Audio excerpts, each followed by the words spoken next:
everybody, and welcome back to the T.H.O. Movie Reviews podcast, the show where we bring you passionate, honest, and insightful film criticism.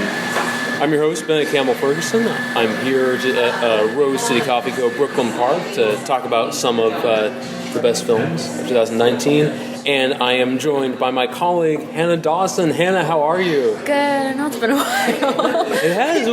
The last one we did was like Tarantino. Well, this thing is funny because we were just talking about the Oscar nominations, and we were expressing ambivalent to negative thoughts about Once Upon a Time in Hollywood and the last podcast we did, and now we've come full circle. Now it's nominated for Best Picture.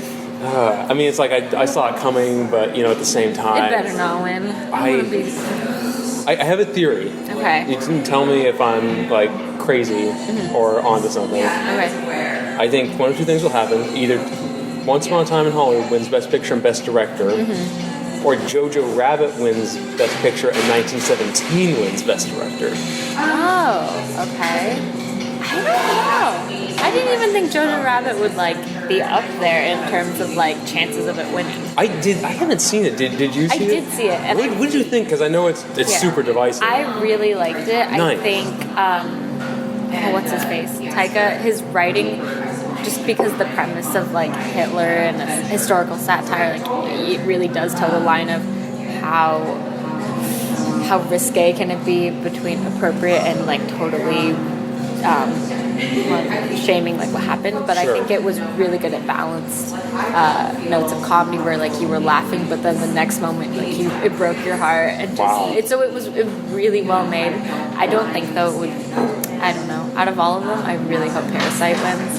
That would be cool. That'd be really cool. I think that if you had to give it overall, it could win Best Foreign Film, and then something else could win Best Picture, but I really want Parasite to win. I do kind of hate the idea of with films that aren't in English forcing them into the best international film category, because I'm sure you've experienced this. A lot of the times your favorite film of the year is a film from another country. Like last year my favorite film of the year was Shoplifters. My second favorite film was Roma. Wasn't that good? So good, yeah. So good. But also, when you're talking about Once Upon a Time in Hollywood, it kind of reminds me of La La Land, because it's so self-congratulatory about LA, about Hollywood, about the entertainment history, entertainment industry. I feel like people just eat that shit up. They're oh, it's about LA, it's about Hollywood. Right. We love that movie because it's about us. Do, and I love La La Land, but I totally hear what you're saying, and I feel Once Upon a Time in Hollywood all the more so, because there's that kind of that smug vibe of yes, we're all so clever and ironic for loving these kitschy things that no one cares about except Tarantino. Yeah. And it's a nostalgic trip too, because it's in the 60s and they made LA props to him, he did transform LA into that dreamy 60s vibe. But I hope to God he does not win. Please don't. I hope so too. No Tarantino. No. Yes, Bong Joon-ho. Yes, basically that's what I want to happen. Well, it's time for us to dive in. We're each going to talk about 3 of our favorite films of 2019. I'm going to rank my films. Hannah is not. I decided to just make it open season this year, and let everyone do it how they want. And so, Hannah, what's the first movie you're going to talk about? Oh, okay. I wanted to talk about The Farewell, which is directed by Lulu Wang, and it was beautiful. Super recommended. I'm really sad because they did a very what was it? Not quiet marketing, but kind of soft open for marketing wise. It came out in the middle of summer, and normally summer movies not the best time because a lot of it's just weird action crap that comes out and no one watches it, so it kind of got lost. I feel no one really knew about it, but I saw it when I got back from New York and I totally fell in love with it.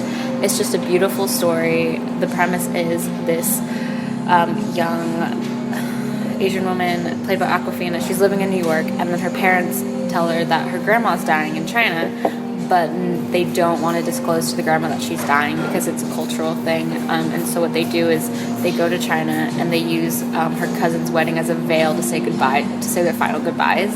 And I know it sounds like super depressing, but it's actually really uplifting, and it talks about themes of not multiculturalism, but like Eastern versus Western philosophy. Because there's this scene which is like beautifully lit, and they're in this kind of weird like industrial space, and it's this really pretty yellow lighting. And they're talking. I remember it well. Yeah. The lighting in that scene is just it sears right into your brain. And they're talking about how, like, well, in Western philosophy, you're very individualistic. You think about yourselves, whereas here in Eastern, like, we really care about the family. We don't want her to know. We want her to live kind of just in this bliss. And I thought that was a really cool dynamic. And they talk about that too at the dinner when they're talking about American ideals, American values, and her family is very, because they've lived in New York since like 20-something years, and they're talking about how you can build yourself up in that whole American dream and getting into all these schools and like making a life for yourself. And then they're talking about how China is their kind of like booming economy and what it's like to make a life here. And so I thought they like balanced those themes really well within the plot, and it's just the relationship is so sweet between her and her grandmother. Yes. And I think the best part about this too is that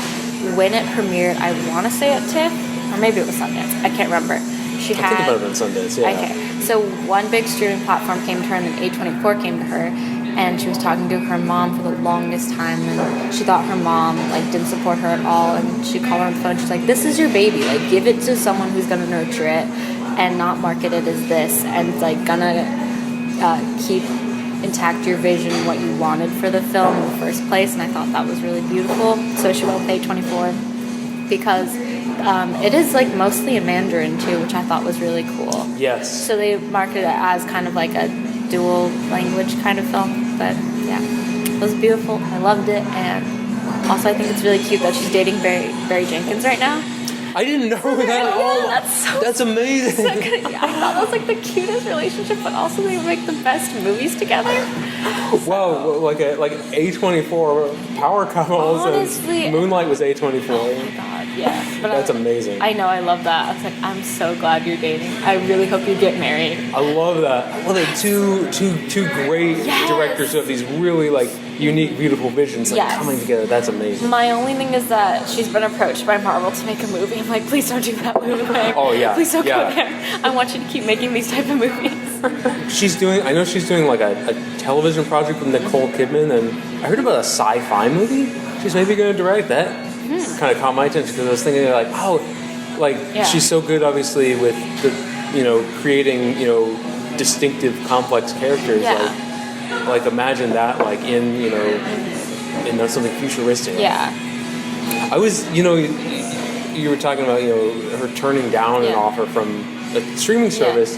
It's interesting because for those of our listeners who don't know, I work part-time at Cinema 21, and we had the farewell in the summer, and that was one of the highlights that year, like just seeing like big crowds of people coming out and really enjoying it and seeing it like as a true like communal experience, and since which is amazing because that's what the movie's about, really. It's so beautiful and heartbreaking, and they just delve into like little pockets, I feel like, in relationship dynamics between the family, because there's so many things about her dad that you don't know about, and then you realize that like he was a previous alcoholic, and then they delve into the relationship between the grandma and her mom, and just other, like I think her brother, her uncle, and her dad. Just little things like that, and it just made it all the more real. Like you got to kind of be there, knowing the family history, what's going on, totally, why they're doing this, why it's kind of hard, and the tension between it. But yeah, I also think it's an interesting way to tell the story, and that like the plot of like the drama in a movie being that one character has or a couple characters have a secret, and will the secret come out or will it not? Yeah. And usually, it ends up it's all building toward the moment when the truth is revealed and everyone like is honest with each other and heals each other. and the truth doesn't come out, but it's still an incredibly happy ending. I mean, this is a pretty gutsy take on that kind of movie, I think. And I think, I don't know, it's kind of an eye-opener too, because culturally, I was talking to my aunt. I have family from Iran, and it's a normal thing too, and even the director said, she's like, I thought it was solely kind of associated with Asian culture that we do that, but I had people coming from all parts of the world saying, oh, I've done, like, my family's done this too, my family's done this too, so that's so fascinating. It's interesting that that's a practice, and I understand that idea of wanting them to live in bliss and kind of being unaware and being able to kind of live their life without that fear of death, and that, I mean, I would hate to be told, like, oh, by the way, you have 3 months to live. Yes, but, yes. I don't know. I mean, too, like, it's interesting to think about. I mean, the fact that in real life, her grandmother is still alive. Yes, you know, she did live, yeah. If they had told her, would she have died sooner? I mean, there's some research that suggests that there is, like, you know, that kind of psychological component. You know. Yeah. It's like in the Nicholas Meyer, who directed Star Trek II, in his autobiography, you know, he talks about his mother, like, being, you know, like, having, like, only, like, a very short amount of time left to live, and his father lied to her, and she ended up living a lot longer. So you know, I mean, it's not exactly unheard of. I mean. Yeah, no, and I don't think they over dramatized it at all. No, it, like, balanced it perfectly between, yes, this is happening, but also just life and everything else going on. I don't know. It's such a restrained movie. It is a restrained movie, and I liked that too, that they, like you said, it wasn't building up to this big secret. No. Like, it was established from the get-go, and, like, we know there are reasons behind it, so we're not angry, we're not in anticipation or anything like that. Yes, yeah. So. And it builds, I mean, I love, you know, having it really all build up to the wedding scene, and, you know, it's like, it's kind of the classic thing of, like, it's not like anything, you know, huge and momentous happens. It's just we're going to observe these characters and see what happens to them, and feel the sights and sounds and feelings of their lives. Yes. The drinking scene in the wedding was so sweet too. Yeah. It was so funny. Like, yes, we did. What was someone's point? Yeah, we don't know what, like, they're saying, but we know it's a game. We know they're having fun. We know the cousin is losing. This is all we need to know. Yeah. I recommend. I loved that movie. It was such a standout for me, and I wish more people had seen it. I talk to people all the time, and they don't know what it is. Please if you're listening to this, watch it. Yes. Yes. Find it somewhere. I can't remember if it's. I don't know where it is, but it's got to be, like, on Netflix or whatever. Somewhere. Yeah. I don't know. In fact, turn off this podcast and watch it, you know, and then you can come back and, you know. And it's like, what? I think it's like a little over an hour and a half, so it's not long at all. No. It's not The Irishman. Oh, God, I didn't even see that. I'm not gonna lie. I hate The Irishman. I didn't want to sit through that long. I'll never get that 3.5 hours of my life back. But that's another podcast. Yeah, that's something else. So the first film I'm going to talk about, my third favorite film of 2019, comes from a director who means more to me than almost any other filmmaker working today, and it's Terrence Malick's Hidden Life. I have not seen that. So good, so good. It's and it's half an hour shorter than The Irishman, by the way. There you go. but it's for anyone who hasn't heard of it, it's based on a true story, and it's about Franz Jägerstätter, who was an Austrian conscientious objector who refused to swear loyalty to Hitler and was executed by the Nazis. Oh, okay. And it's told in the classic Terrence Malick style. It's you know, the first time in many years that he's worked with a formal script, but you know, it feels, you know, very dreamlike. Yeah. Like a lot of his other films, you know, you're not seeing like a straightforward story where, you know, like, we're going to hit this beat, we're going to hit that beat, you know, boom, boom, boom. It's very fluid and dreamlike, and kind of more of a rush of, you know, feelings and images that, you know, sometimes are heavenly, like, you know, an image of Franz and his wife, a close up of their hands framed, intertwined against the sky, or sometimes just, you know, straight up horrifying, like when he's, you know, walking into this dark, shadowy chamber where he's going to be decapitated at the end of the film. Lovely. And yeah, the thing I really appreciate about it, above all, is that it's very much a rejection, I think, of the kind of great man model biopic. Because Malick did something really extraordinary with his screenplay, which he based on actual letters between Franz Jägerstätter and his wife, Fanny Jägerstätter. And the movie is pretty evenly divided, between them. You see Franz, go off to prison and endure all these torments there, but then you see Fanny back home, trying to raise the children alone, being ostracized by the community because of her husband's choice. And that's what I really loved about the film. It's really about the cost of goodness and the weight of that. And I think the movie is very brave in like asking the question, was what he did worth it? Was it worth making this stance that was principled but also largely symbolic, when it caused his children to grow up without a father, his wife to endure the torment of other people in the community who, in the film at least, and there's some license taken with how things actually happen, but in the film, the other community members see this as an opportunity, like, steal her food, spit on her, we can treat her like garbage, because of what her husband did. And I think it's really amazing that he made it a dual narrative, and that's what makes the film, in spite of like how unsettling it is, and it is unsettling watching a 3-hour film that is going to end with the main character's execution, but makes it also very, very beautiful because of the compassion it has for this couple and what they went through. And I think it really honors them without deifying them, without portraying them as perfect. And when did that come out? It came out. It's funny. It made it to Portland the same weekend as The Rise of Skywalker. Oh, so on Friday I went to see that, and then 2 days later I was watching a Terrence Malick movie. Okay. It was a very funny weekend, like two opposite kinds of filmmaking. Yeah, it's weird. I have literally not heard of it, but it totally flew under the radar.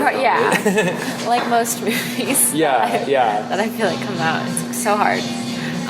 But I like what you said about what was it? Anticipating that they're gonna die. But I feel like if you already know in advance, I personally want to invest more in them for the time being that they're on screen. That's such a great point. And have that connection, because yes, you're gonna die, but now I want to know what's happening even more. Yes. I want to know what's leading up to this. I want to know the extenuating circumstances beyond that. But that's interesting. Yeah. Well, it's actually good. What you were just saying kind of made me think that, and I can't believe I'm making this connection because it kind of seems absurd, but I can totally see it now. Like, it kind of reminded me of Fruitvale Station in a way, where another film where a very different character is killed at the end, and yet the film isn't really about that. It's everything that leads up to that, and the kind of, it's interesting how the death of a main character lends this different context to all these other ordinary moments which may have seemed precious and now seem downright sacred because they're this character's last gasp. I know Fruitvale Station. I haven't seen it. I don't need to check it out. But I know it opens with the real footage, and I've heard people saying that it really grounds it in that reality of this is real. Does. Yes. This happened, and that's why we should have awareness about this. What's happening to these people. Very unfortunately, and very unfairly. Yeah. But I heard it's hard to watch, but kind of that thing of you can't look away. You're forced to look at it because it's real. Oh yeah, you absolutely can't look away. Yeah. So.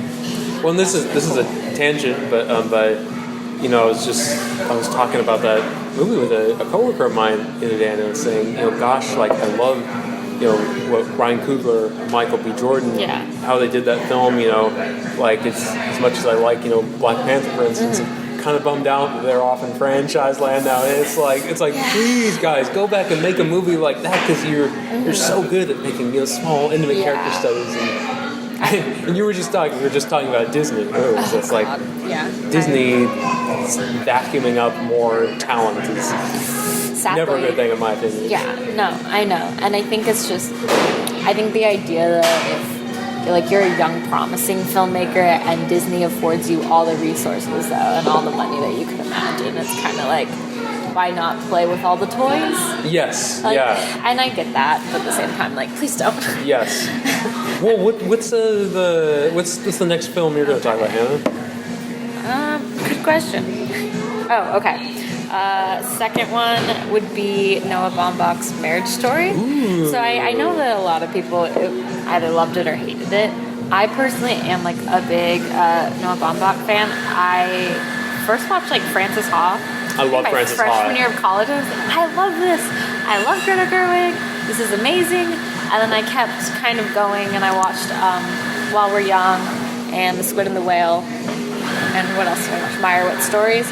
And his writing is so good. And I feel like he's very good at just focusing on tiny little tales of just ordinary people, especially about family and family dynamics. And it's not necessarily like broken family, because every family has shit and bad history that you always have to deal with. But I don't know, he has a very delicate balance of having it very heartwarming and just kind of showing the reality. So, and I love Adam Driver and Scarlett Johansson. We're so good in this movie. And the thing that sticks with me, I think, the most is the opening scene and then the final scene with the letters. Yes. Because in the opening one, I feel like their voices go from lovingly, and then it slowly gets more like embittered, and you can tell that like the love is not there anymore, and there's resentment and just kind of that tone of their voice. And then at the end, when he's reading Scarlett Johansson's letter, it's not the same love that they first had, but it's kind of that realization that they'll always have love for each other, and that even though they're separated and it happens, people fall out of love, it doesn't mean that the love is gone completely. And sure. When he's like choking up, I'm like, this is a beautiful circle. And I loved it. And especially when she ties his shoes at the very end. Yes. Just funny because she also does that in Jojo Rabbit. There's a whole shoe thing in that movie too. Scarred your own shoelaces. It's just something about it. But yeah, I don't know. It broke my heart. It was amazing. So yeah, I really loved it. It was hard to sit through at times. Just because, especially with it being the whole continental move of like LA, New York, which I found was kind of funny because he very much kind of reminded me of Scorsese in the way of like, New York's the best. Yeah, because like most of his films are based in New York. Sure. And I know he's like a New York writer, but yeah. You know, like Baumbach is putting some himself in just there. a little bit, but yeah, it was so good. I know people took the wall punching scene out of context, and they just made like a whole bunch of memes out of it. Those did actually entertain me, but if in context in the movie, it makes a lot of sense. Yes, and it breaks your heart. I don't know. He has like so much rage in that moment that I'm not sure. Like, you kind of hesitate. Like, is he gonna do something? Like, does he really hate her? It's just like such a pure anger and hatred for her in that moment that I'm like, everything is gone in his mind of like, oh, I once loved her. Yeah. His rage is kind of horrifying and mesmerizing. It's horrifying because you're like, what? There's so much history behind it, and and at that moment, Mama was like, is there a point in a relationship where love is completely gone and it's just replaced by hatred at this point? Like, has it come to this and that in these characters' lives? Well, it's so surreal too, like the fact that there's like a climactic scene where he's, shouting in her face. He says something to the effect of like, "Every day I hate you and wish you were dead." I wish you got hit by a car, and then And then like the fact that like it ends that, like right after saying it, he like crumples on the ground sobbing, and she's comforting him. Yeah. Like love and hate are like never far apart in that movie. Yeah, no, and also just the scenes with the lawyers too. Yeah. I think it's like I wouldn't say accurate portrayal, but it's darn close to how much lawyers, because like basically lawyers are just really good debate team people. Sure. They brought out the smallest details and made them the worst things about them. Like, she drinks a bunch of wine. She almost fell down the stairs. Well, he did this. He doesn't know how to put in a car seat. It's like, and you've seen all these details beforehand, so you know the truth. But what's it called? Dramatic irony, I think. Yeah, that dramatic irony of like, we know this, but in that moment, who is the judge going to believe? Sure. And it's just, yeah. Well, the thing that, and I feel like in some ways this is my favorite part of the movie, the exploration of how this is all just a game. And the only one who wins is the lawyers. Yeah, because they get paid a shitload. Yeah, they get so much money. Yeah. I know a lot of people have also talked about this scene where like they're in the middle of it, Alan Alda, which I love that he's in this movie. Yeah. I didn't even expect him to be there. He was just there. And like he says some of as much as that character is kind of a dope in some ways, he says some of the most sensible things. I mean, in the end, it's Adam Driver ends up profound, like in the same way at the same time. And Adam, he tells Adam Driver, like, oh, just let her have what she wants. Like halfway through the movie, at the end, like after all that, that back and forth, that's what Adam Driver ends up doing, just doing what Alan Alda said to begin with. And it's just, No, what was I going to say? Oh, the scene where they're fighting and then they stop for lunch and then in that moment, like, oh, they really don't care about this case. Yes. It's just another job to them. Yes. And Scarlett Johansson and Adam Driver, like, looking really confused because, like, this is our lives we're talking about. Right, this isn't just, like, another paycheck for you, but to them it is, and it's hilarious. In a way, it's funny. It I'll is. be funny. It is. Yeah. So I like the movie quite a bit as well. The only thing I think I would change about it is I think they do a really good job of showing Scarlett Johansson's character's perspective at the beginning. Yes. Like if I could be an editor on this movie, as absurd as that sounds, I would add like a couple more scenes showing what's happening with her later. Yeah. Because there are times I feel like she's off screen and it's like it kind of feels like it's becoming more his movie. A little bit, yeah. Which is not, which is really not a terrible thing because his character is fascinating, yes. really compelling. But it's like I kind of like I don't know. There were parts where I feel like it could be a touch more balanced. Yeah, no, and I felt towards the end they started to see him as the bad guy. Sure. Whereas like it's an equal balance. They've both done wrong. There's both parts in their relationship where it is both on their wow, I can't speak. It's both their faults. Sure. Certain parts of what they could have done better. So I'm like, I would have liked to see that part of Scarlett Johansson too, because I felt like they were villainizing him, but also she didn't get a lot of explanation about what was going on in the relationship. Sure, she had like absolutely. that scene with Laura Dern on the couch, but that was about it. Well, yeah, and I really like that scene. Yeah, it's a good scene. It's amazing. Yeah.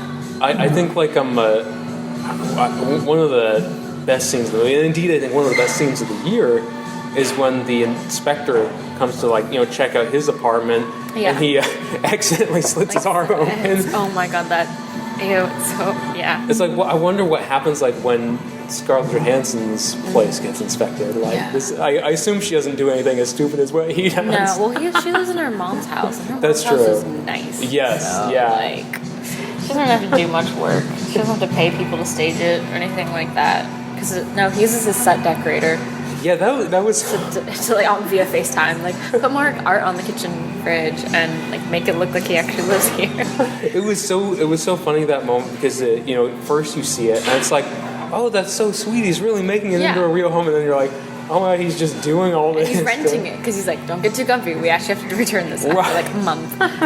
Yeah. And that was the place where he punches through the wall too. Yeah. Mm-hmm. So he has to pay for that. Mm-hmm.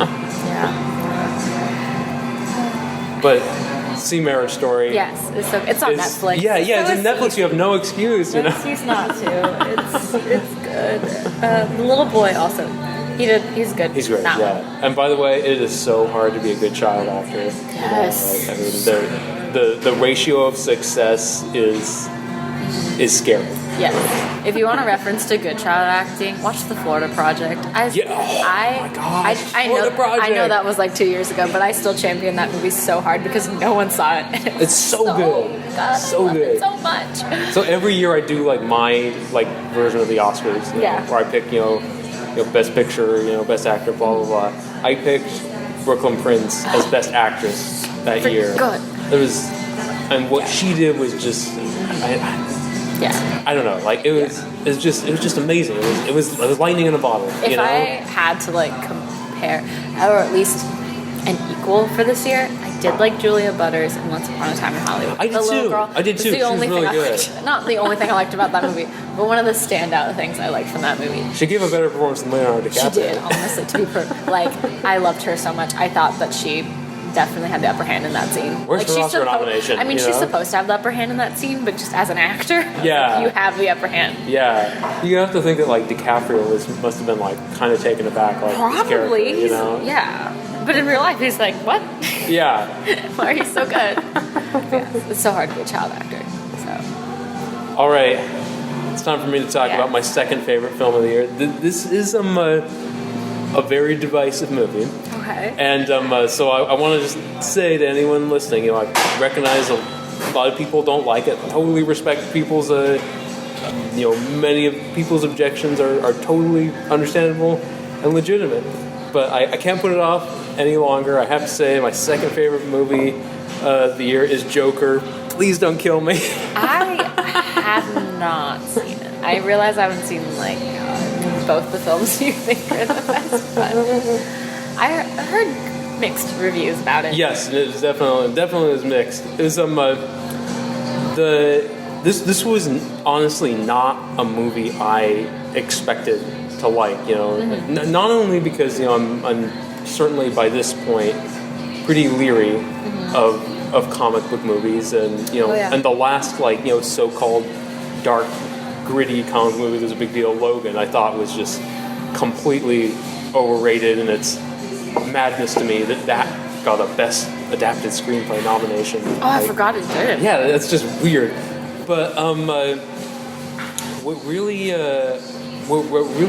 sold me on Joker was a couple things. Okay. First of all, Joaquin Phoenix. I do like him as an actor. So good. I didn't think he would screw up the role, and I heard he got cast. No. And I love the Dark Knight trilogy, and so for me, I was very resistant at first to the idea of Phoenix playing this character, because I was thought no, that's Heath Ledger's character, just let it lie, And no, it's not Jared Leto's character, incidentally. Oh God, I forgot he even played that. Lest we forget, But I realized after watching Joker, I realized that Phoenix and Ledger each do something I think very worthwhile. Even though I still think Ledger's performance was better, Ledger plays the character is kind of a mythological figure, a larger than life demon, almost born just to torment Batman. The embodiment of chaos and cruel mischief, and then Phoenix is playing the character really just as a ordinary guy who is just very, very gradually corrupted, and some of my favorite scenes in the movie are just when he's doing very very kind of average things, just when he's watching TV, or putting his makeup on at the beginning of the film. And then also another thing, I think Todd Phillips, of all people, I think his direction is really impeccable. I think it was a real pet peeve for me in movies this year was I felt like I saw a lot of movies that were just edited to bits, where they're chopped down so much that and the scenes are so short and clipped that you feel like you're just watching a long montage. Yeah. And Joker is such a beautifully methodical movie, scene after scene of just really kind of rich, meaty conversations between two people, to the point where the climax isn't even an action scene. It's just Robert De Niro and Joaquin Phoenix talking and having a war of words, and seeing these two big personalities square off, I think is just one of my favorite moments of the year. And then the other thing is, I think, as I said, I think there are a lot of, very fair criticisms of the film. One criticism that I don't think is fair is, I think a lot of people have said that the movie is, trying too hard to, quote unquote, say something, and really doesn't have anything meaningful to say. And I just disagree with that, because I feel like what I like about the film is that it contributes the Joker's evil to very specific things in society. Like, you know, you look at everything that, you know, turns him into a monster. You know, there are things that you know, essentially greater accountability could have stopped. You know, he's given a gun he shouldn't have by, you know, a coworker. Okay. You know, so a lack of gun control essentially plays a role in this fall. You know, he's the city funding that pays for his therapist, who allows him to get his medication, you know, gets cut, and so he's essentially adrift and kind of just has to go it alone without, you know, help that he really needs to, you know, live a safe and sane life.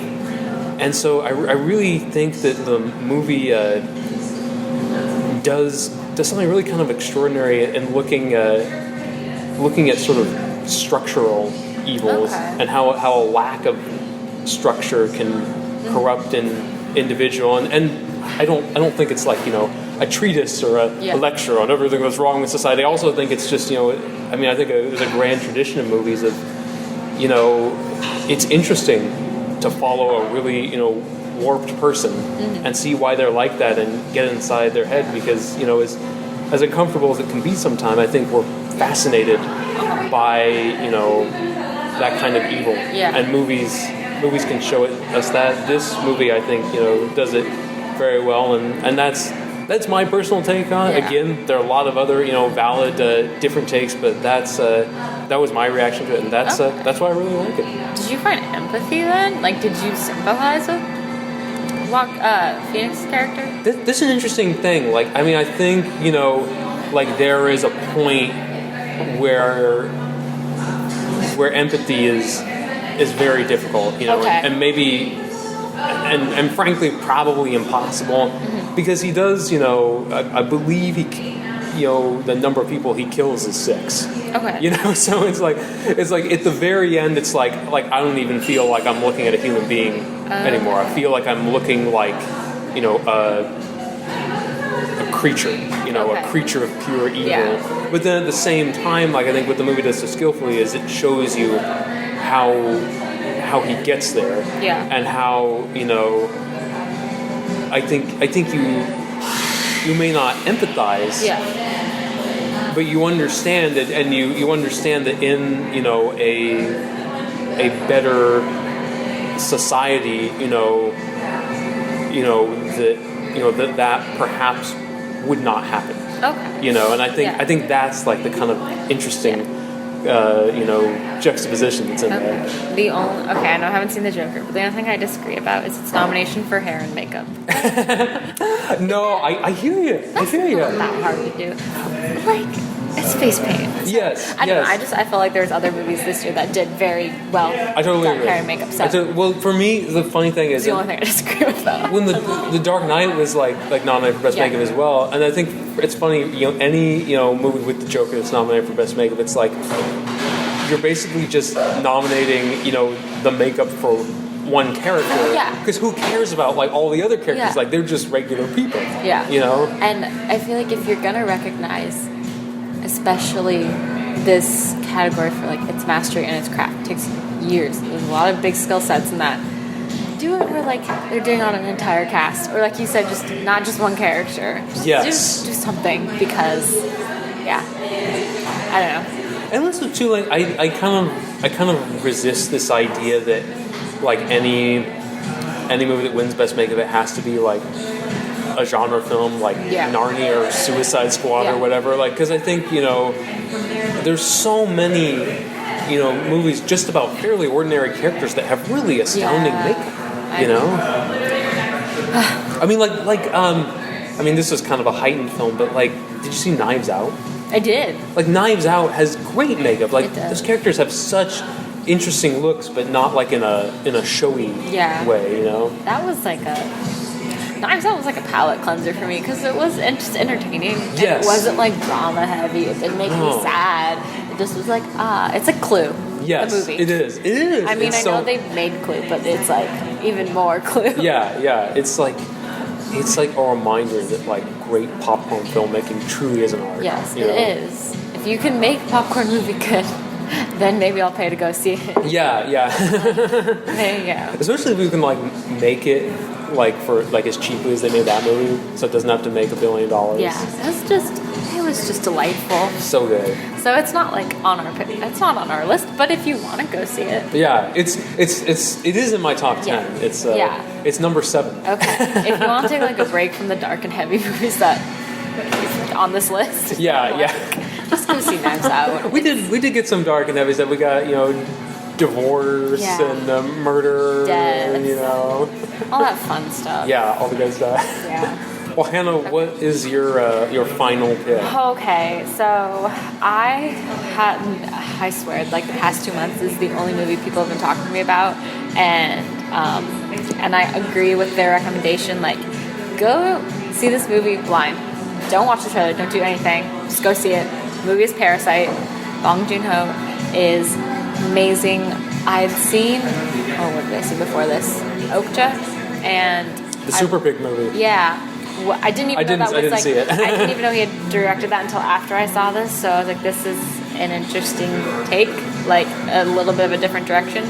But yeah, I went in to see it blind, and oh my god, I loved it so much. It's a very slow burn. So like the first 2/3, you're kind of like, okay, this is where it's going, and then the last third, you're like, oh, okay, like we're going here. This is interesting, and you're kind of just on the edge of your seat for like the last 30 minutes. But it is a beautiful depiction of class and society. And I was talking to who was it? My tattoo artist, actually. I was talking to her about the movie, and she was saying that he had really tried to like centralize it around the class differences he saw in South Korea, but he was surprised to see that people connected with it outside of South Korea, because obviously everyone's domestic economies are different, but I feel like poverty and class disparity is a thing that's universal, yes, and that everyone relates to, especially the scene when they come home and it's flooded, because they have so little to begin with. Right. Like their job in the beginning is folding pizza boxes, and they can't do that right either. Like they dock their bay because I think she folds it wrong or something, and literally whatever tiny possessions they have are gone, and the rock that like holds so much meaning in the beginning anyway about prosperity and like trying to bring wealth and luck to your family, and it's just obliterated in like literally 1 second, and like just due to random chance. And yet here they are working for these people who are oblivious to these things, and just kind of enjoy luxury. And like I don't think they do it out of malicious intent at all. No. And it's not like that they're treating the poor badly or like taking away from the poor. They just are so used to this. They're comforted by this luxury because that's all they know. Sure. But yeah, I don't know. It's an amazing movie. Brilliantly shot. It is beautiful. I don't think it got a cinematography nomination, which pisses me off so much. So good.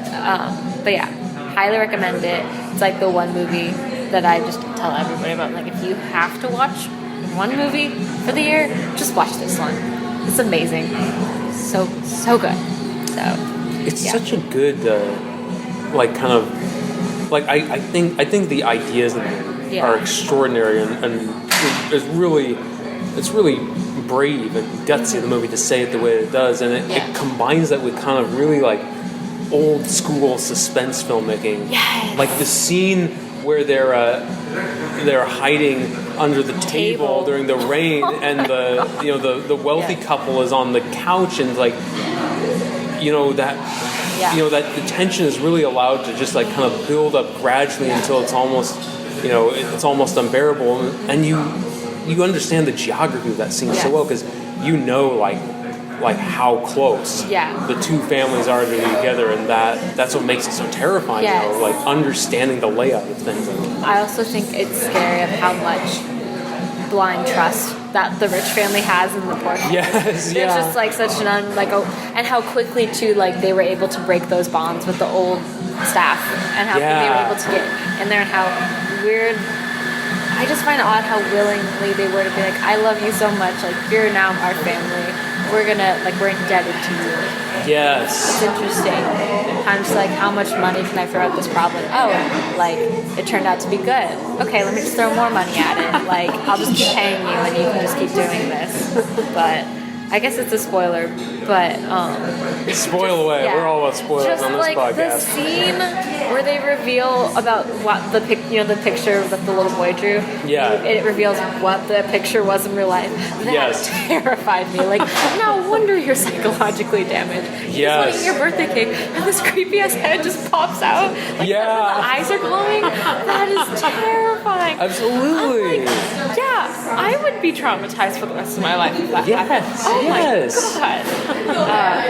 And just how crazy he goes too, and that weird dynamic of like that servitude he has towards the family. Yeah. It's like they don't know that you're living in your basement for what, 2 years or something like that to escape the debt collectors. That weird like agreement. You've fed me, you've done this. Now I must I don't know, serve you. But even though you've done technically nothing. Yes. It's weird. It's so. It's so, and I really like what you were saying about like how easily the rich people trust, which I guess shows that is a commentary on the fact that they have that luxury. Yes. And I think one of my favorite scenes is when the main characters, the main family, they're trying to get the mother a job there, and so they for those who haven't seen the movie, they create this fake business called The Care. Yeah. She supposedly works for this, allows you to hire housekeepers, and they have a fake business card, and the wealthy father takes a look at the card and he's like, "Oh, you can tell by this card that they're serious." It's just hilarious. Like, wow, that's all it takes. Which gets to another idea that the movie plays in, which is that of wealth is almost an illusion. Yeah. That anyone can create. Like, you maybe can't sustain the illusion. Yeah. Because in the end, our main characters, get totally torn asunder in horrible ways, but they pull it off for a while with just Photoshop in their wits, basically. Yeah. No, I think he also creates just an interesting tether to that house. Yes. So many people rely on that house in different ways, and even in the end, the dad still ends up in the house. He ends up in the basement. Yes. And he can't get out either. Yeah. I don't know it comes full circle. How are you gonna get out of that? I don't even know. But yeah, it's an amazing movie. What was I gonna say? There's a lot more gore too than I thought there was gonna be. Yeah. Especially the end. Yeah. In case anyone doesn't like blood or guts or anything like that, it does. There's stuff like that happens. But I want to see more of his movies that he's based in Korea. Yes. Because a lot of his commercial success stuff I've not loved. T.H.O was fine. Okay. But would have done different stuff with it. But yeah, Parasite is awesome, and I loved his comment at the Golden Globes. If you get over the barriers of 1-inch subtitles, you'll be introduced to so many more amazing films. Thank you. I couldn't agree more. I hate it when people are like, I don't want to read. I'm you ask me to put on closed captions when we're watching TV shows in English, so I think that you can deal with a foreign film. Yeah. It's it's a fake hurdle people have invented in their mind. It's so dumb. Yeah. And it's I don't know, it's just if you're not seeking that kind of thing out, you're denying yourself so much pleasure, So many. What was it? Last year. Did you ever see Cold War? I loved Cold War. That was amazing. Yeah, I don't know. I tried to watch it with a friend, and they didn't want to because it had subtitles. I'm like, well, you're missing out because that was a good movie. Well, we were talking about Shoplifters earlier, and I had seen before that. I saw another film that Koreeda Hirokazu was called Our Little Sister, which I loved. Yeah. And then I saw Shoplifters, and I loved that even more. So that was kind of I was like, wait a second. This guy has made so many movies. There have been periods of time where he's made a movie a year. Now I get to go back and watch all those movies, which I've been doing, and it's kind of amazing. Since a lot of these foreign language films are a little harder to find, or maybe don't are, get super yeah. widely released. Like when you like find, a director you like, it is like opening a treasure box. It is. It's so much fun. Yes, I went back and I saw Alfonso Cuarón's old work from like when he did in what he did in Mexico. Nice. So good. Did you see Y tu mamá también? Yes, I loved loved that it so much. It was so good. I was so sad that I hadn't seen it sooner. And I like just watched it one night and it broke my heart. I know It is most heartbreaking. of these movies on this list break my heart. They like don't have happy endings. They don't have lighthearted themes, but they break your heart in a good way. Yeah. I'll preface with that. Like it's a good heartbreak. Yeah. Like honestly, I feel like a problem with like a lot of American films is they're scared to make you feel anything. They are. They just want to comfort you. They just want to placate you. But like I think like kind of some pain and heartbreak is necessary for you to really engage. Also, I feel like, especially, I don't know, we're very, not that every movie industry in any country is very, like, business-centric, but I think this one, especially in the U.S., is risk-averse. They're very safe, and they want to go with what's reliable, and what people know, and what's also going to make money. Yes. Hence why we have so many fucking sequels. And it's so yes. annoying. And, like, that's why I don't go to the movies anymore. Well, unless it's, like, for really hard to find films. Then I'll sure. go, but, like, yeah. Well, the funny thing is, like, like Parasite, for instance, like, it doesn't really feel like an independent film. It has a scale that makes it feel like maybe more of like a mid-range, $30 million movie. Yeah. And so, but then a movie like that is coming from outside the traditional studio apparatus. And it's interesting that, a lot of the kinds of movies that were made by studios, like even maybe as recently as the 90s, are now being, made by, indie studios and are, coming to us from other countries. Like it seems like it's and not that there aren't any good mainstream films, but it's like I always tell people who say like, oh, they don't make them like they used to. It's like I always say like, well, you just kind of have to accept the fact that the stuff that really matters is coming from a different place. Yeah, and you're just kind of just search it out a little more. Yes.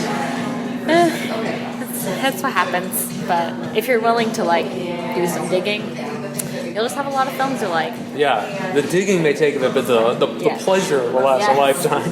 So good. Well, it's time for me to talk about my favorite film of 2019. This one kind of harkens back because back in 2009, my favorite film of that year was a romantic drama starring Joaquin Phoenix and Gwyneth Paltrow called Two Lovers, directed by James Gray. I've not seen it. It's a great film. And my favorite film of 2019, 10 years later, is another James Gray film that is very different but also very beautiful, and it's Ad Astra. Oh, okay. Did you see it? I did not. It's really so good. It's for anyone who hasn't heard about it, and you may not have it because it was a massive, massive flop. I was going to say, I don't remember it making that much money. And, so it's about an astronaut named Roy McBride, played by Brad Pitt, set in the near future, and it's about a quest he undertakes to find his father, played by Tommy Lee Jones, another astronaut who disappeared on a mission to Neptune years ago. So it just it follows this man's journey across the solar system, and it's a really kind of a striking vision of the future where things get like kind of increasingly sort of distant and more alien the farther he gets from Earth. Like he comes to the moon first, he has to take a spaceship from there off to Mars to get where he's going. And the moon has become this kind of weird corporatized hub where there's like a Subway and an Applebee's. And, I mean, that's the future. It is the future, yeah. So people really want to go to Mars / the moon. They do. And like there's countries like fighting over disputed territory in the moon. There are pirates and whatnot. And oh my god! The one of my favorite scenes of the year is this this chase where you have it's a car chase on the moon with moon buggies, like, you know, flipping over and like light gravity. And I was gonna say that's interesting. It's such a the cool gravity scene. thing. Yeah, and then you get to Mars, which is kind of this this very, like, you know, like beautiful but very alien kind of last outpost, you know, where, you know, there's all these underground tunnels. There's a great shot where a dog is like walking alone through the tunnel that I just love, you know.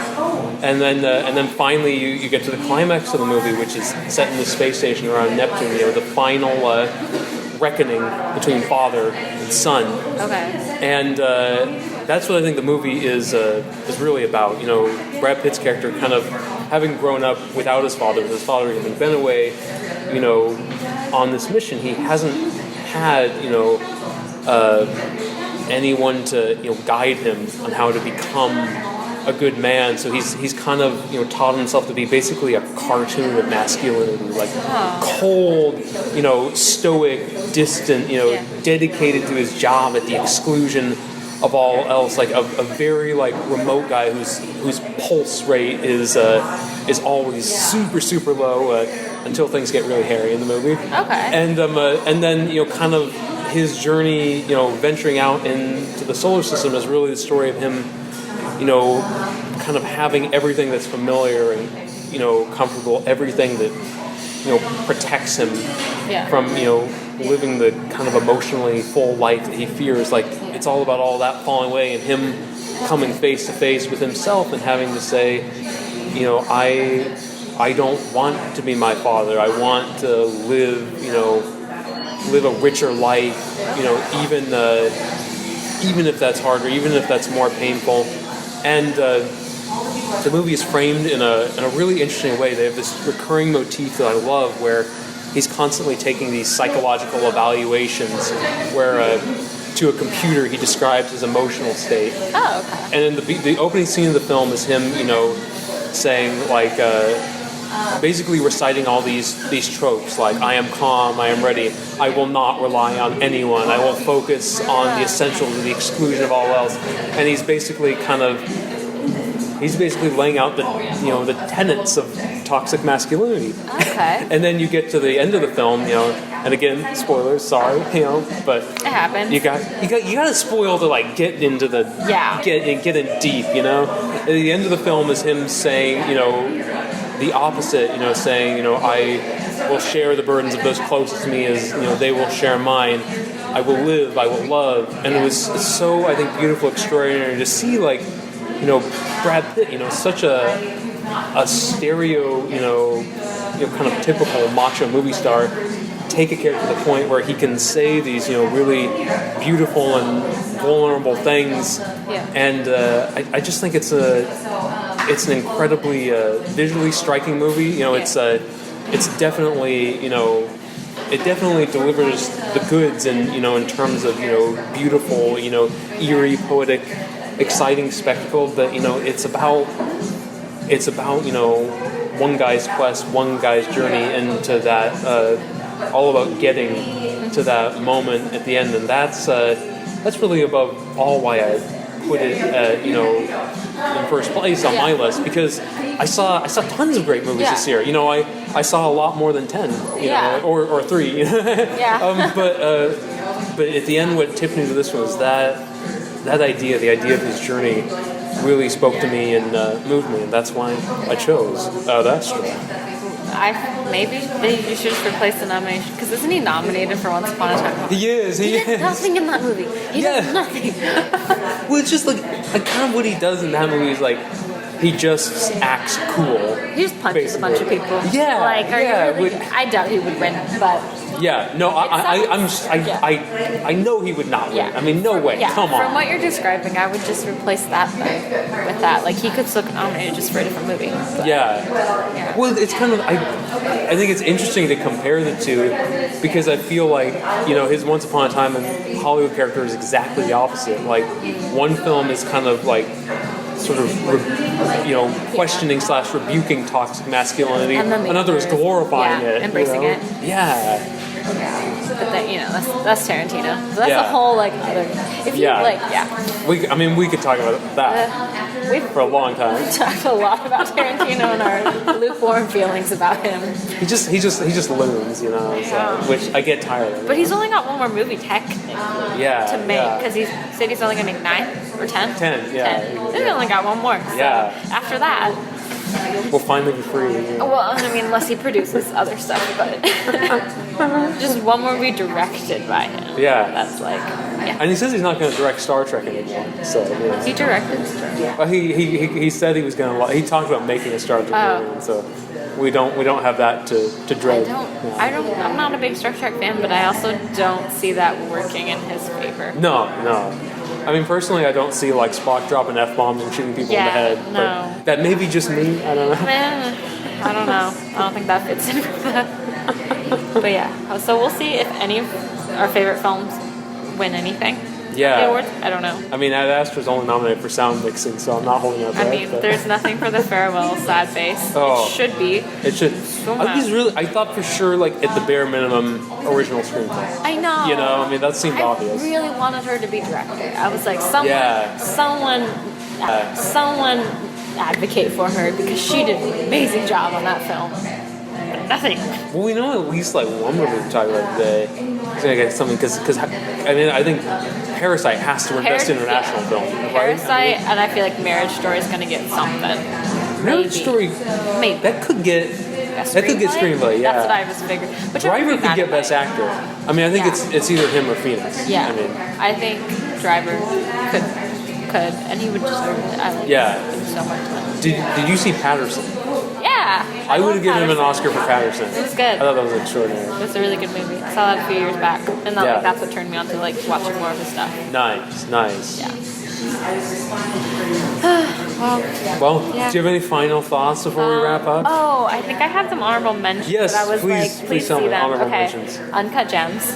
Nice. Amazing. Last Black Man in San Francisco. That was another one that flew under the radar. So good. It came out a couple weeks before The Farewell did. Amazing. If you like Barry Jenkins, it gave me very Barry Jenkins vibes.